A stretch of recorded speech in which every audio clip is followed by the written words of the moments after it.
The betrayal in the name of science, exposing the Tuskegee syphilis nightmare. What if the very doctors sworn to heal became architects of slow, agonizing death? Imagine hundreds of poor, rural black men lured with promises of free health care, only to be used as human guinea pigs in a decades-long experiment that watched them suffer and die from a curable disease, all while withholding the cure. This isn't a dystopian plot from a thriller novel. It's the horrifying truth of the Tuskegee Syphilis Study, a 40-year abomination run by the U.S. government that shattered lives, families, and trust in medicine forever. From 1932 to 1972 in the heart of Alabama's Macon County, this study unfolded like a sinister shadow, revealing the depths of racial injustice baked into America's medical system. Let's pull back the curtain on this dark chapter step by step and uncover the deception that still echoes in health disparities today. The seeds of deception, a nation's blind spot on race and health. The 1930s were a time of economic despair and rampant inequality. The Great Depression gripped the U.S., hitting rural black communities in the South hardest, where poverty, sharecropping, and limited access to health care were the norm. Syphilis, a sexually transmitted disease that could ravage the body if untreated, causing blindness, insanity, heart damage, and death, was rampant, especially among underserved populations. The U.S. Public Health Service, USPHS, in collaboration with the Tuskegee Institute, claimed they wanted to observe the natural history of untreated syphilis in black men under the guise of helping with bad blood, a vague term locals used for various ailments like anemia or fatigue. But this wasn't born in a vacuum. It stemmed from racist pseudoscience that portrayed black people as inherently inferior and more prone to diseases, justifying unethical experiments dating back to slavery-era abuses like grave robbing for cadavers or experimental surgeries without anesthesia. Dr. Taliaferro Clark, head of the USPHS Venereal Disease Division, saw Macon County as an unparalleled opportunity to study syphilis in a population unlikely to seek treatment due to systemic barriers. What followed was no mere observation.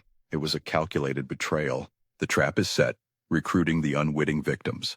In 1932, the USPHS enlisted 600 black men from Macon County, 399 already infected with syphilis and 201 healthy controls. These were sharecroppers, laborers, and farmers like Herman Shaw, enticed with promises of free hot meals, medical exams, transportation, and burial insurance, luxuries in their impoverished world. No informed consent was ever obtained. Instead, participants were deceived into believing they were getting cutting-edge treatment for bad blood. In reality, they received placebos like aspirin and iron tonics, while researchers performed painful spinal taps, misleadingly called special free treatment, to monitor the disease's progression.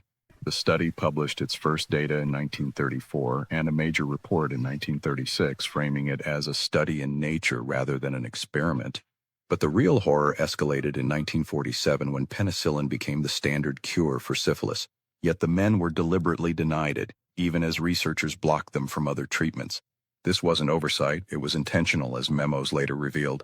A doctor administering a procedure to a participant in the Tuskegee Syphilis Study, highlighting the deceptive medical interactions, lives shattered, the human toll of untreated agony. The details are gut-wrenching.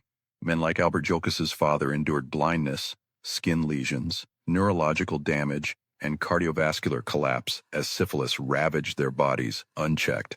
By the study's end, 28 had died directly from syphilis, 100 from related complications, at least 40 wives were infected, and 19 children were born with congenital syphilis, passing the horror to the next generation. One survivor described the spinal taps as like being stabbed with a hot poker, all for no therapeutic benefit. Families carried the stigma with whispers of the scourge of the earth haunting them. And the racism? Embedded deeply.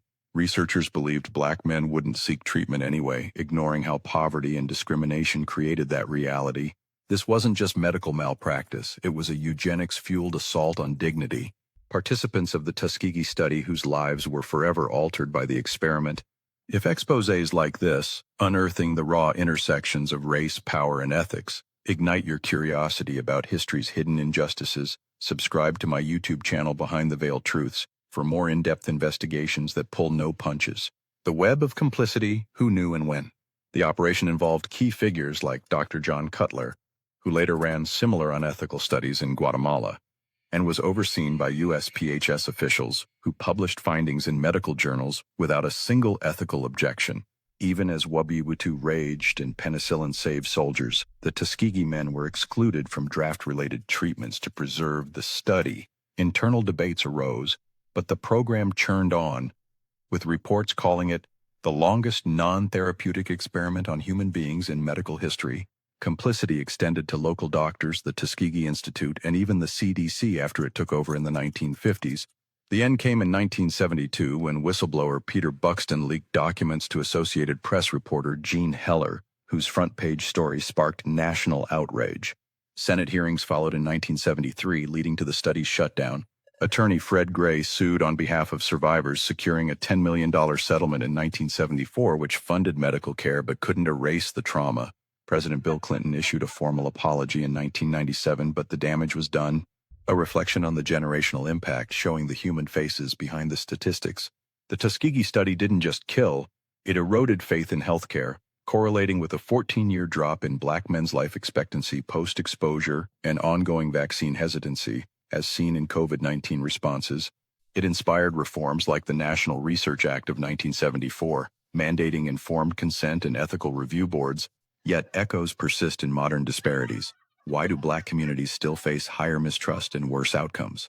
If this plunge into one of America's most shameful medical scandals has you demanding more truths from the vaults of history, subscribe to Behind the Veil Truths on YouTube. Together, we'll keep shining light on the darkness. Who knows what other experiments remain buried?